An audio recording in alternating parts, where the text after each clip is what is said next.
Israel tem como alvo os túneis de Gaza, ataques de foguetes palestinos persistentes. Pelo menos 119 pessoas foram mortas em Gaza, incluindo 31 crianças e 19 mulheres e 830 outros feridos, disseram autoridades médicas palestinas.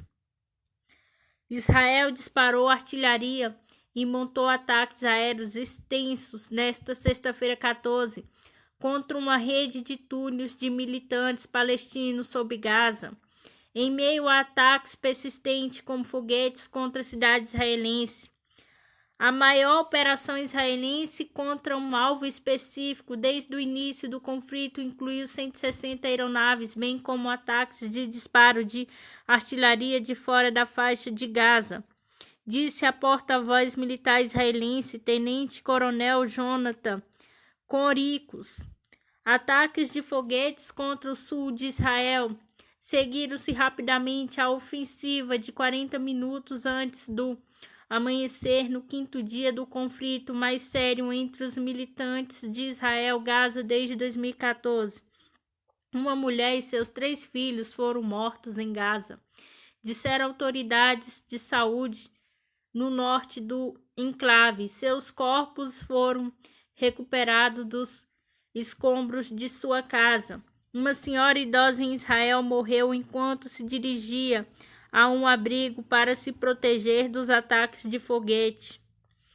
Um grupo governante da Gaza, Hamas, lançou os ataques com foguetes em Jerusalém e Tel Aviv em retaliação aos confrontos da polícia israelense com os palestinos perto de Mesquita de Al-Aqsa, em Jerusalém. Pelo menos 119 pessoas foram mortas em Gaza, incluindo 31 crianças e 19 mulheres, e 830 outros feridos, disseram autoridades médicas palestinas.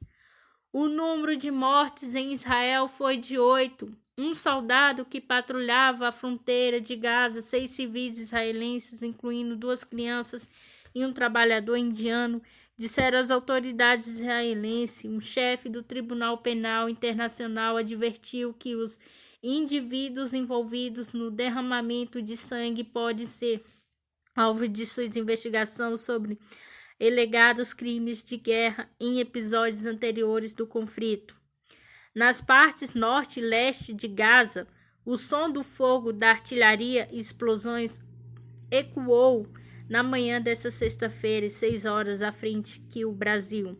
Escritório da ONU para a Coordenação de Assuntos Humanitários disse que houve relatos de mais de 200 unidades habitacionais destruídas ou severamente danificadas e centenas de pessoas procurando abrigo em escolas do norte de Gaza. Israel disse que faz todos os esforços para preservar a vida dos civis, incluindo avisos antes dos ataques. O que almejamos é um elaborado sistema de túneis que se estende por baixo de Gaza, principalmente no norte, mas não se limitando é uma rede que os agentes dos Hamas usam para se mover a fim de se esconder para se proteger. Coricos disse repórteres estrangeiros. Nós não nos referimos a ele como um metro, disse ele, acrescentando que uma avaliação final sobre o resultado da operação estava pendente.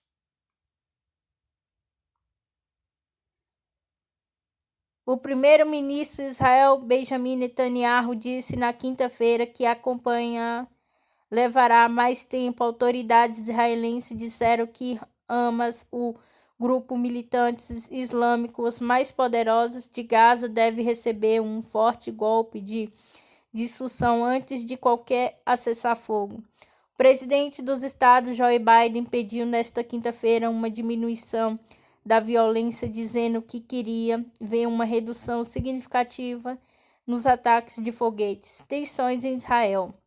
As hostilidades alimentaram a tensão entre os judeus israelenses e a minoria árabe, de 21% do país. A violência continuou em comunidade mista durante a noite, depois de combates de rua, ataques de olho por olho, que levaram o presidente de Israel a alertar sobre uma guerra civil. Eles dizem que Gaza está saindo do controle, mas o que está acontecendo aqui me assusta, disse Majid Abado, um morador árabe da cidade mista de Acre, onde pessoas que ambas as comunidades disseram ter medo de sair de casa. Os militares israelenses disseram que um palestino tentou esfaquear um soldado perto da cidade de Ramallah, na Cisjordânia. O soldado atirou no atacante. Autoridades de saúde palestina disseram que o homem foi morto. O aumento das forças militares israelenses na fronteira de Gaza levantou a especulação sobre uma possível repetição das invasões terrestres durante as guerras de Israel-Gaza em 2014 e 2009, mas uma incursão parecia improvável dada a relutância de Israel em arriscar um aumento acentuado nas baixas militares em resvaldo do Hamas. O Conselho de Segurança da ONU discutirá publicamente o agravamento da violência no domingo, disseram diplomatas depois que os Estados Unidos se puseram em uma reunião na sexta-feira. Os esforços da trégua do Egito, Catar e das Nações Unidas ainda não deram sinais de progresso. Os militares israelenses estimaram o número de militantes mortos em ataques israelenses entre 80 e 90. Ele disse que até agora cerca de 1.800 foguetes foram disparados contra Israel, dos quais 430 falharam em Gaza ou não funcionaram bem. Na frente política israelense, as chances de Netanyahu de permanecer no poder após uma eleição inconclusiva de 23 de março parecerem melhorar significativamente depois que seu principal rival, o centrista Yair Lapid, sofreu um grande revés nos esforços para formar um governo com a agência Reuters. Petrobras recupera 49,78 bilhões de lucros em um ano. Representante lucro líquido de 1,167 bilhões no primeiro trimestre, embora o menor que as expectativas dos analistas que estimavam de 2,9 bilhões Bradesco BBI e 3,34 bilhões XP Investimento. A Petrobras recuperou quase 50 bilhões em relação ao prejuízo que 48,52 bilhões que lançou no balanço do primeiro trimestre de 2020, quando faz baixas contábeis de 65,3 bilhões devido à queda das cotações de barril do petróleo na pandemia da Covid-19 no primeiro trimestre de 2021. As baixas foram de apenas 508 milhões, mas o lucro teve forte recuo à frente aos 59,89 milhões do quarto trimestre de 2020, devido à escalada do dólar no período de janeiro e março, que afetou o endividamento com custo adicional de 18,7 bilhões. Embora só tenha sido aprovado para o comando da estatal em 16 de abril, em substituição a Roberto Castelo Branco, o general Joaquim Silva Luna destacou que a Petrobras apresentou um sólido resultado. Superamos nesse período os desafios desse complexa conjuntura com a segurança, progressividade das ações e respeito ao meio ambiente, aos acionistas e à sociedade em geral, gerando expressivo valor para a campanha. O primeiro trimestre do ano foi impactado favoravelmente pela alta de 38% do preço do petróleo Brent e menores despesas operacionais recorrentes. O preço médio do Brent foi de 60,40%, aumento de 37,7% sobre os 44,23% do quarto trimestre de 2020 e de 21,2% à frente aos 50,26% do primeiro trimestre de 2020. O preço médio dos derivados no mercado interno subiu de 30,1% em relação ao último trimestre, alta de Brent e do dólar 22,1% sobre o igual período de 2020. A companhia aumentou de 19%. O pagamento de participação governamental foi registrada uma melhora significativa do EBITDA recorrente em relação ao trimestre anterior, com aumento de 33%. Esse indicador financeiro que fechou o trimestre de 47,8 bilhões é usado em análise do resultado operacional de uma companhia ao longo do tempo. Ao excluir o efeito de juros, impostos, depreciação e amortização do lucro líquido de itens não recorrentes, facilita a comparação de resultados entre empresas, informações que auxiliam na tomada de decisão dos investidores. Redução de dívidas. A dívida bruta da estatal fechou em março em 79.966 bilhões, a uma redução de 25% à frente aos 89.257 bilhões de março de 2020. Em termos líquidos, caiu para 58.424 bilhões, reduções de 20,1% em 12 meses. A geração de caixa expressiva é de 31,1 bilhão de fluxo de caixa livre positivo. A entrada da caixa referente à venda de ativos de 1,1 bilhão possibilitaram a manutenção dos investimentos programados e a forte desalavancagem, mesmo em cenário desafiador. No trimestre, a Petrobras diminuiu sua dívida bruta em 4,6 bilhões. Já em abril, houve redução adicional de 3,2 bilhões. Com isso, a Petrobras alcança patamar de 68 bilhões de dívidas bruta, muito próxima da meta de 67 bilhões prevista para o fim de 2021.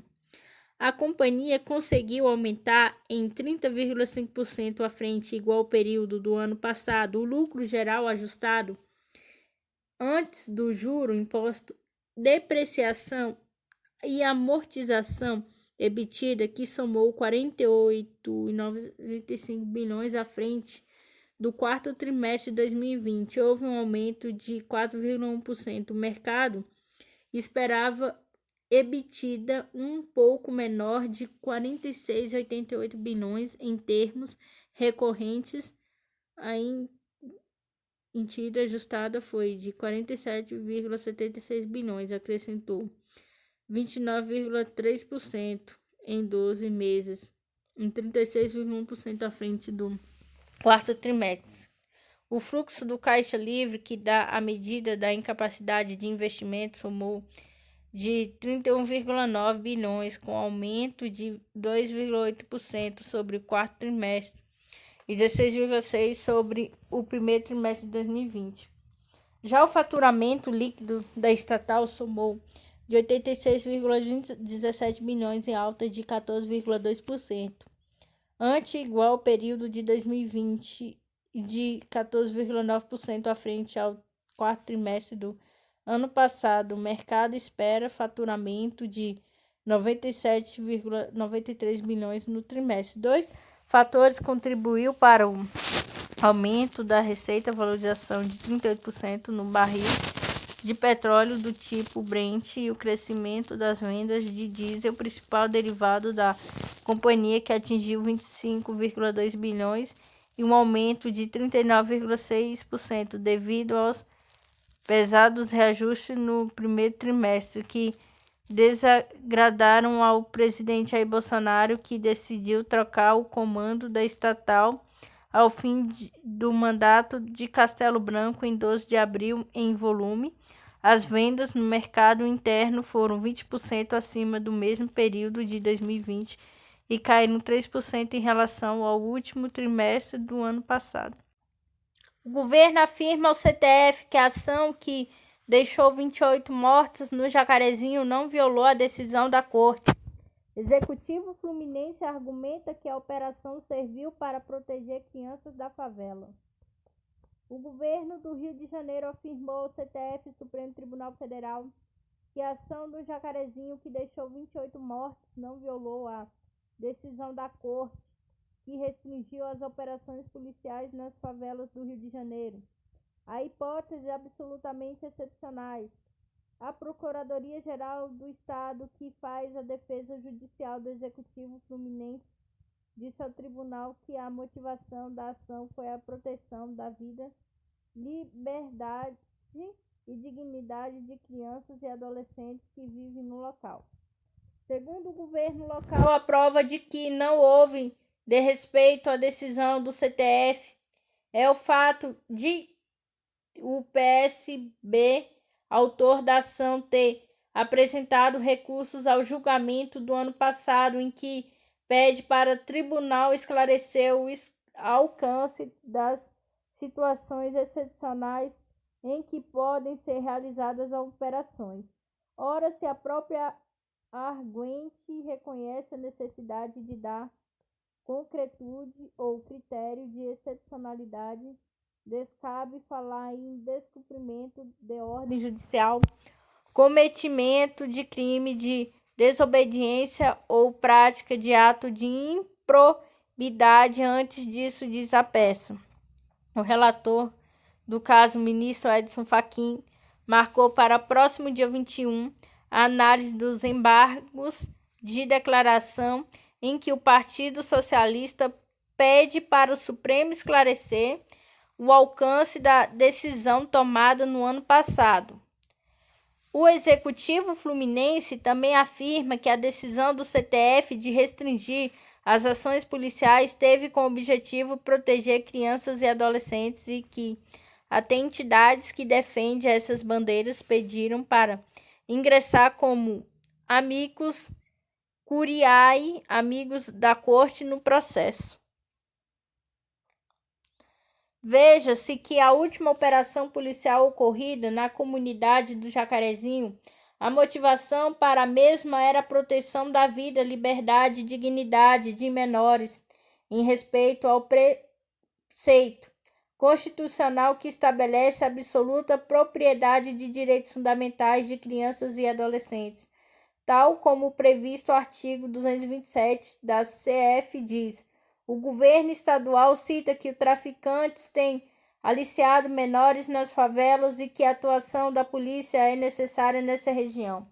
Vale aqui reproduzir a manifestação do Ministério Público do Estado do Rio de Janeiro, do qual consta que as reportagens jornalísticas evidenciam a cooptação de crianças e adolescentes para perniciosos tráfico de droga. Os registros de ocorrência das mortes na operação do Jacarezinho, revelado pela Folha, indicam que a Polícia Civil descumpriu a determinação do CTF de evitar a remoção de vítimas das ações policiais. Os documentos e registro dos hospitais sugerem que 25 das 27 vítimas de polícia foram retiradas pelos próprios agentes do local das mortes em apenas uma ocorrência, com 2 mortes, a referência à remoção de cadáveres pela Defesa Civil, embora o boletim de ocorrência mencione o socorro no hospital. A medida contraria a determinação expressa do CTF sobre formas de atuação em operações policiais no Rio de Janeiro. O plenário da Corte decidiu no ano passado que o Estado deveria orientar seus agentes a evitar a remoção indevida de cadáveres sob o pretexto de suposta prestação de socorro.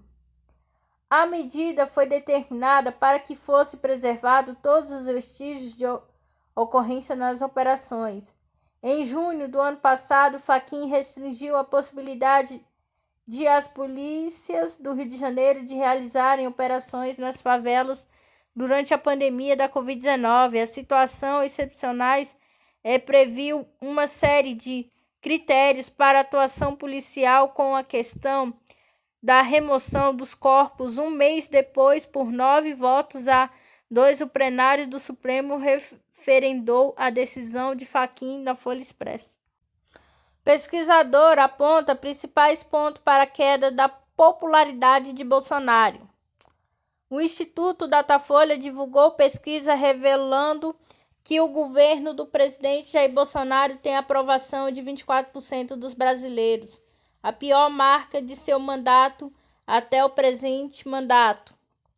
Segundo o Instituto, o percentual dos que consideram a gestão ótima ou boa era de 30%. Em março, quando foi feito o levantamento anterior, os que rejeitam o governo considerando ruim ou péssimo eram 44%, e são 45% na nova pesquisa realizada nos dias 11 e 12 de maio, com 2.071 pessoas com entrevistas presenciais realizadas em 146 municípios de todas as regiões do Brasil. A cientista política Mayra Goulart, professora de ciência política da Universidade Federal Rural do Rio de Janeiro, UFRJ, diz que, segundo a pesquisa, Bolsonaro chegou ao nível mais baixo que já atingiu neste período.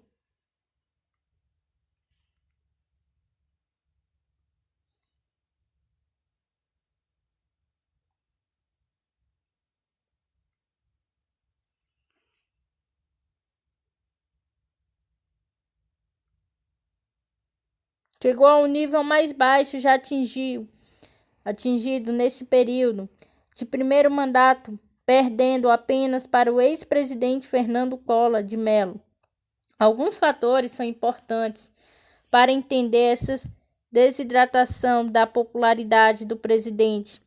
Primeiramente, o fim dos auxílios emergencial e a crise econômica que está correlacionada à pandemia. Houve uma explosão do desemprego no trimestre que termina em janeiro, chegando a 14%, mas com certeza esse número vai aumentar muito na próxima medição, explicou a professora, que também é coordenadora do Laboratório de Partidos, Eleições e Políticas Comparados da UFRJ, em entrevista à agência de notícias Sputnik Brasil.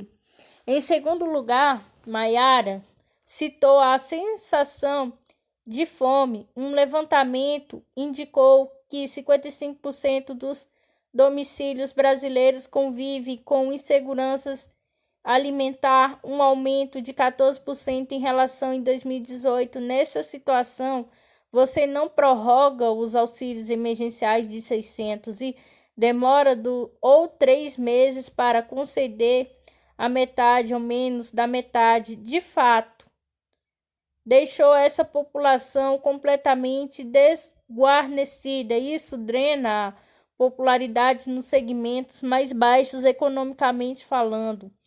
Para ele, o grupo em que Bolsonaro mantém uma popularidade elevada, ou seja, em que há uma discrepância grande em relação a Luiz Inácio Lula da Silva e dos empresários, 49% para Bolsonaro e 26% de apoios a Lula. Um outro elemento importante para a queda da popularidade do presidente é a repercussão da CPI da Covid, que passa a imagem de que a presidência é responsável pela explosão de mortes ocorrida em 2021 no país. Porque já está comprovada que as vacinas foram oferecidas para começarem a ser aplicadas na população em agosto de 2020. Então, essas mortes poderiam ser evitadas. Isso faz que Bolsonaro seja um genocida e a população de segmentos médicos das classes populares vão se afastando, explicou Maiara. Eleição de 2022. Eu não acredito que essa queda vá reduzir o ânimo de Bolsonaro em tentar a reeleição, muito pelo contrário. Eu acho que ele governa com esse objetivo de se manter no cargo para evitar eventuais condenações que possam sofrer quando perder o mandato e também a possibilidade de proteger seus filhos com o poder que lhe cabe, enquanto o presidente, declarou a cientista política. O presidente, segundo Maiara, sempre mantém uma agenda de sinalização e suas bases de apoio e também ao mercado, que o outro grande alicerce de seu governo. Eu acho que ele vai se movimentar daqui até o fim do mandato para manter o mercado junto dele e fazer reforma administrativa em um caminho de sinalização. Lula tem sido capaz de atrair votos do eleitor de centro. Isso explica os baixos índices dos outros nomes representantes deste segmento, como Sérgio Moro, Ciro Gomes, João Doria, Luciano Huck. Ninguém chega a 10%, então isso é interessante para a gente observar que, embora a gente tenha dois candidatos, Lula e Bolsonaro, eles não estão simetricamente posicionados no espectro ideológico, disse a especialista. Essa drenagem na popularidade de Bolsonaro não é somente entre os eleitores, não só eleitores do centro que estão migrando para o campo do lulismo em termos eleitorais, mas as elites políticas no Congresso já estão fazendo essa migração. Por isso eu acredito que Bolsonaro possa sofrer de síndrome do pato manco, que afeta candidatos líderes em fim de mandato, quando eles vão perdendo poder e seus aliados vão migrando para aqueles que eles entendem ter mais chances de ficar no cargo. Continuo com Maiara. Possível consolidação de uma pré-candidatura de Lula. Ela disse que a pré-candidatura de Lula assusta Bolsonaro e o presidente deve continuar numa escalada de agressividade, como a que está demonstrando em relação à CPI da Covid, mantendo esses eleitorado muito ideológico cativo, fazem política de nicho, redobrando a aposta no que vem fazendo até agora. Mas é claro que ele, conforme for chegando mais perto das eleições, vai dar uma afrouxada no vigor fiscal, para que em 2021 haja um ambiente de relativas bonanças econômicas. Isso é um marcado do que a gente chama de ciclos políticos.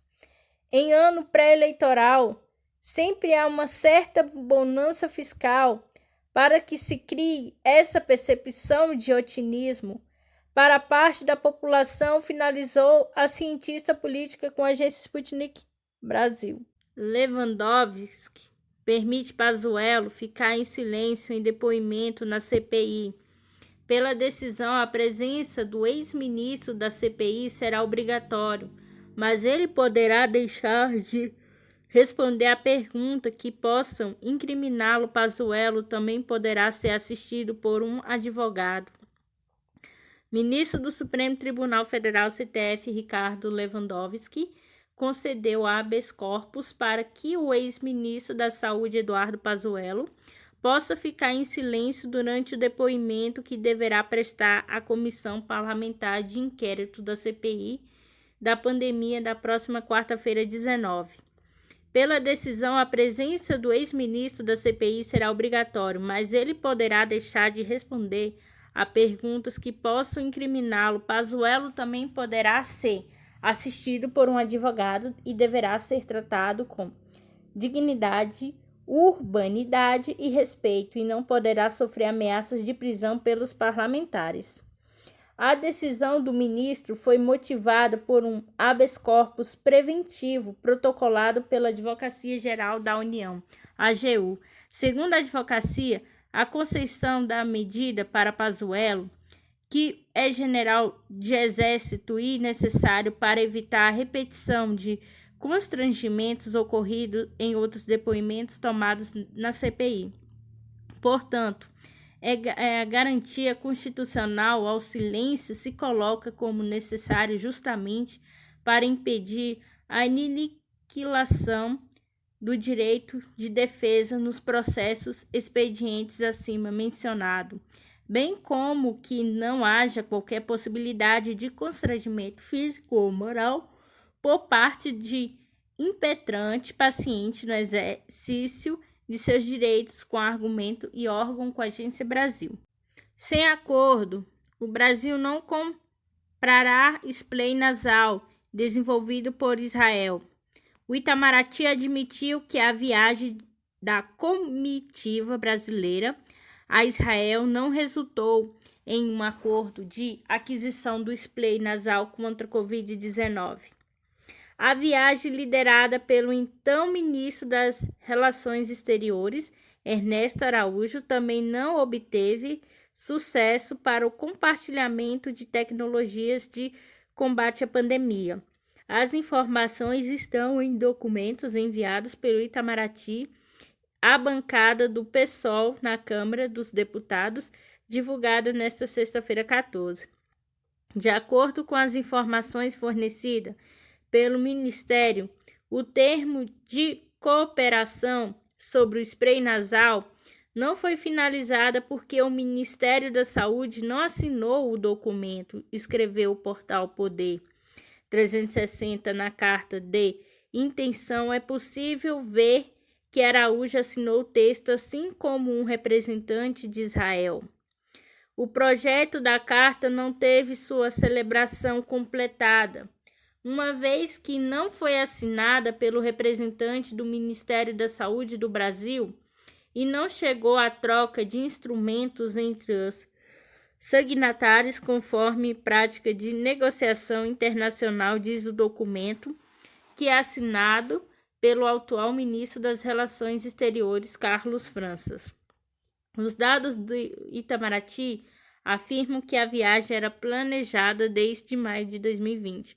Contudo, todas as informações sobre esta viagem foram colocadas sob sigilo. São 24 telegramas em sigilo por 5 anos, ou seja, até 2016, e outros 4 por 15 anos, até 2036.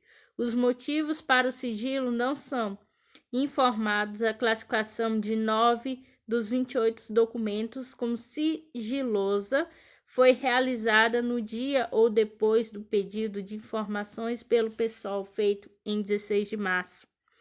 Logo depois da viagem, o governo brasileiro exaltou as propriedades do spray nasal. O medicamento foi desenvolvido pelo governo de Israel e que foi brevemente testado em pacientes que faziam tratamento contra a Covid-19 em um hospital do país.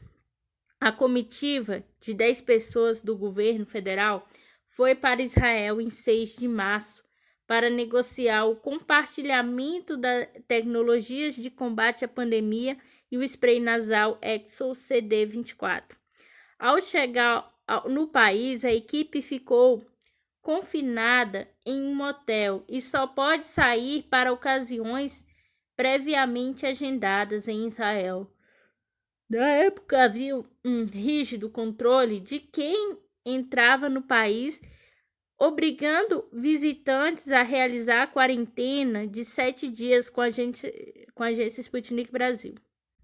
PGR se opõe a pedido da Polícia Federal para investigar Toffoli.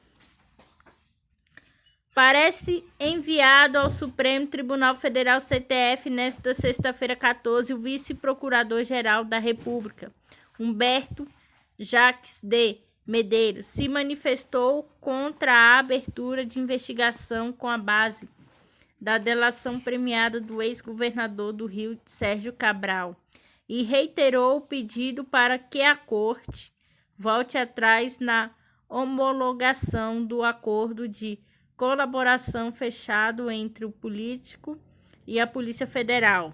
A manifestação foi enviada depois que o ministro Edson Fachin, relator da Lava Jato, pediu parecer do Ministério Público Federal MPF sobre requerimento da Polícia Federal para abrir frentes de investigação com a base nas declarações do ex-governador que atingiram o ministro Dias Toffoli.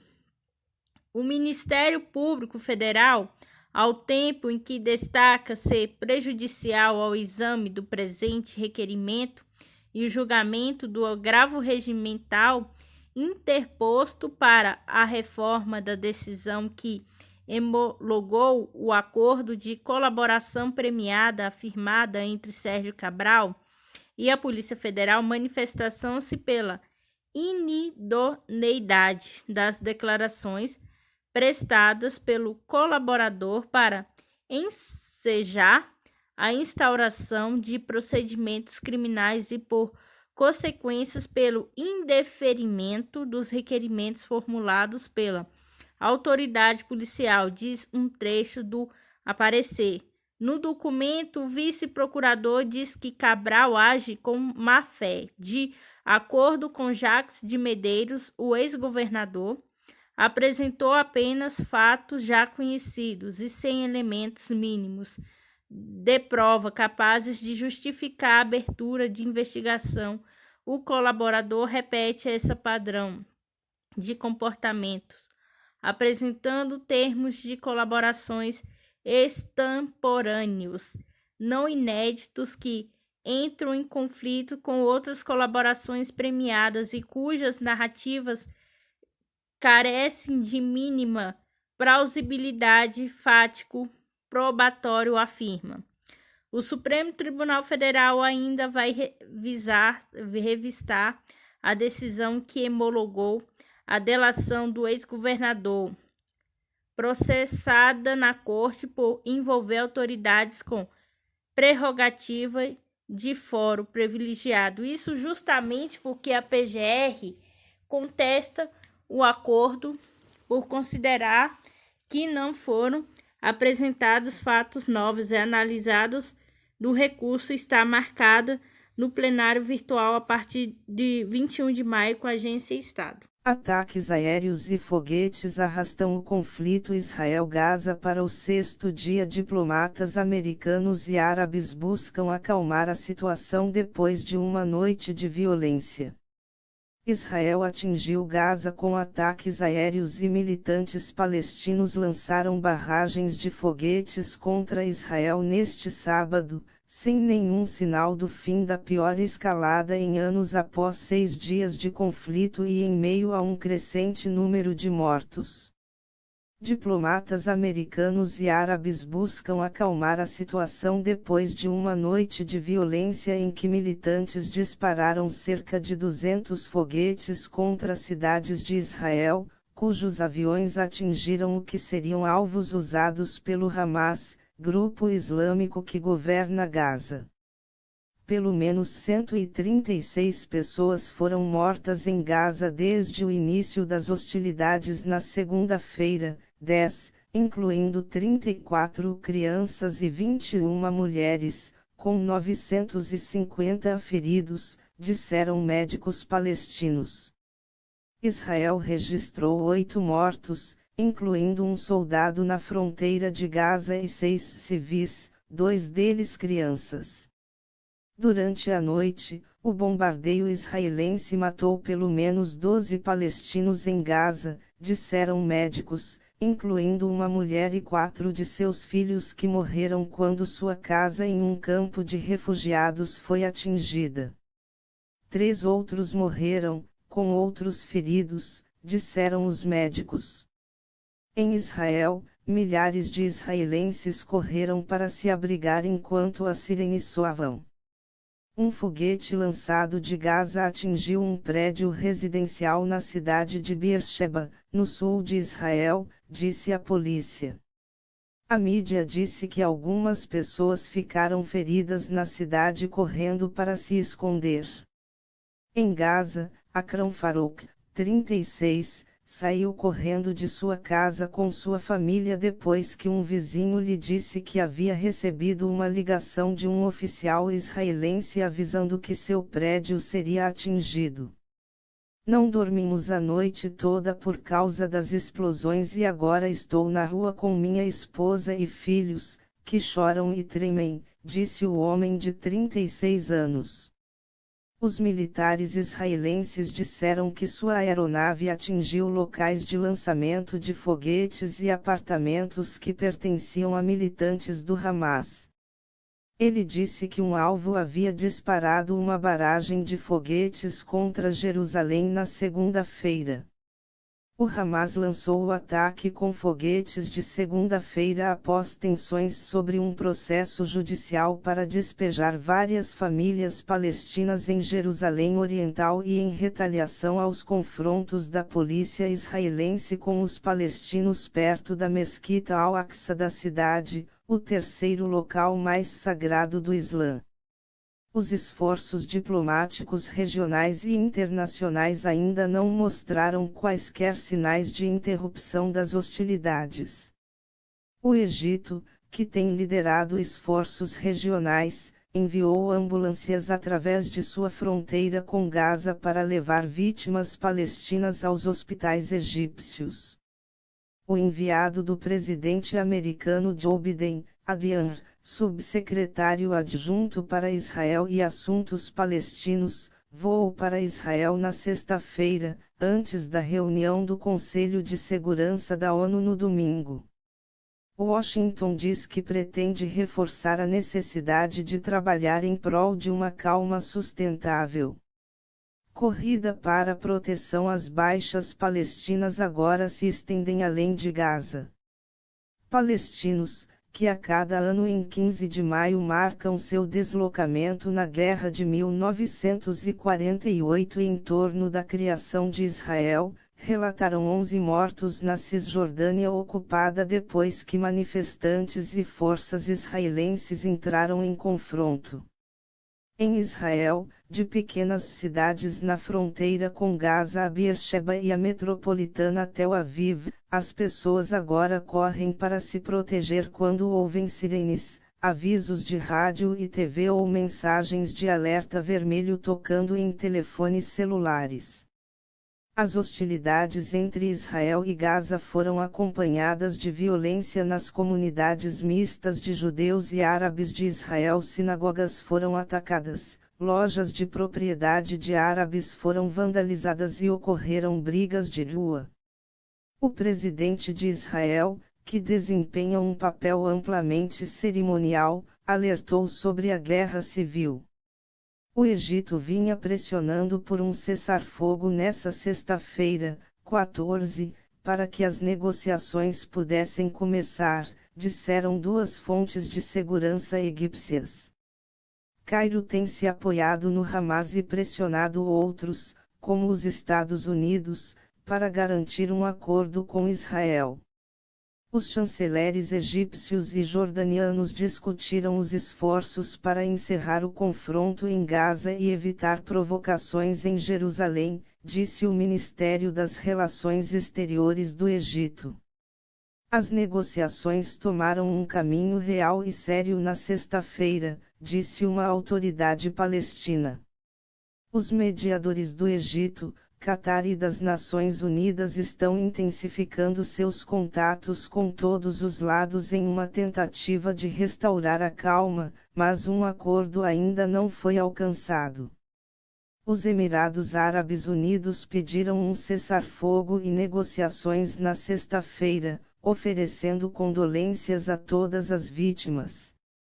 Em setembro, os Emirados Árabes Unidos e Bahrein se tornaram os primeiros estados árabes em um quarto de século a estabelecer laços formais com Israel. Internacional. Ataques aéreos e foguetes arrastam o conflito Israel-Gaza para o sexto dia. Diplomatas americanos e árabes buscam acalmar a situação depois de uma noite de violência. Reuters/Mohamed Salem. Palestinos estão perto de carros danificados após os ataques aéreos israelenses, em meio a uma explosão de violência israelense-palestina, na Cidade de Gaza em 15 de maio de 2021 Credit, Reuters/Mohamed Salem por Jornal do Brasil publicado 15, maio, 2021,082.05 Israel atingiu Gaza com ataques aéreos e militantes palestinos lançaram barragens de foguetes contra Israel neste sábado, sem nenhum sinal do fim da pior escalada em anos após 6 dias de conflito e em meio a um crescente número de mortos. Diplomatas americanos e árabes buscam acalmar a situação depois de uma noite de violência em que militantes dispararam cerca de 200 foguetes contra cidades de Israel, cujos aviões atingiram o que seriam alvos usados pelo Hamas, grupo islâmico que governa Gaza.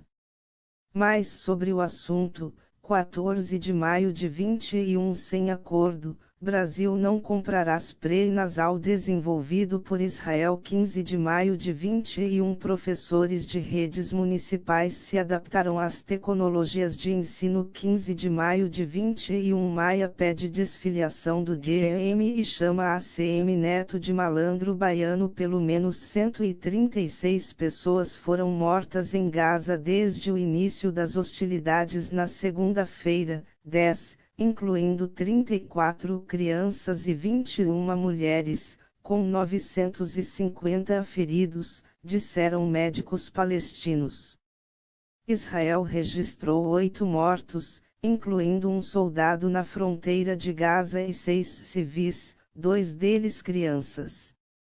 Durante a noite, o bombardeio israelense matou pelo menos 12 palestinos em Gaza, disseram médicos, incluindo uma mulher e 4 de seus filhos que morreram quando sua casa em um campo de refugiados foi atingida. 3 outros morreram, com outros feridos, disseram os médicos. Em Israel, milhares de israelenses correram para se abrigar enquanto as sirenes soavam. Um foguete lançado de Gaza atingiu um prédio residencial na cidade de Beersheba, no sul de Israel, disse a polícia. A mídia disse que algumas pessoas ficaram feridas na cidade correndo para se esconder. The Daily Poster PGR se opõe a pedido da PF para investigar Toffoli por Jornal do Brasil. The Daily Poster Forças de Israel destroem gerador de energia próximo de casa do líder do Hamas. The Daily Poster Gilmar Mendes será relator da ação que pede afastamento de Bolsonaro por insanidade em Gaza. Akram Farouk, 36, saiu correndo de sua casa com sua família depois que um vizinho lhe disse que havia recebido uma ligação de um oficial israelense avisando que seu prédio seria atingido. Não dormimos a noite toda por causa das explosões e agora estou na rua com minha esposa e filhos, que choram e tremem, disse o homem de 36 anos. Os militares israelenses disseram que sua aeronave atingiu locais de lançamento de foguetes e apartamentos que pertenciam a militantes do Hamas. Ele disse que um alvo havia disparado uma barragem de foguetes contra Jerusalém na segunda-feira. O Hamas lançou o ataque com foguetes de segunda-feira após tensões sobre um processo judicial para despejar várias famílias palestinas em Jerusalém Oriental e em retaliação aos confrontos da polícia israelense com os palestinos perto da mesquita Al-Aqsa da cidade, o terceiro local mais sagrado do Islã. Os esforços diplomáticos regionais e internacionais ainda não mostraram quaisquer sinais de interrupção das hostilidades.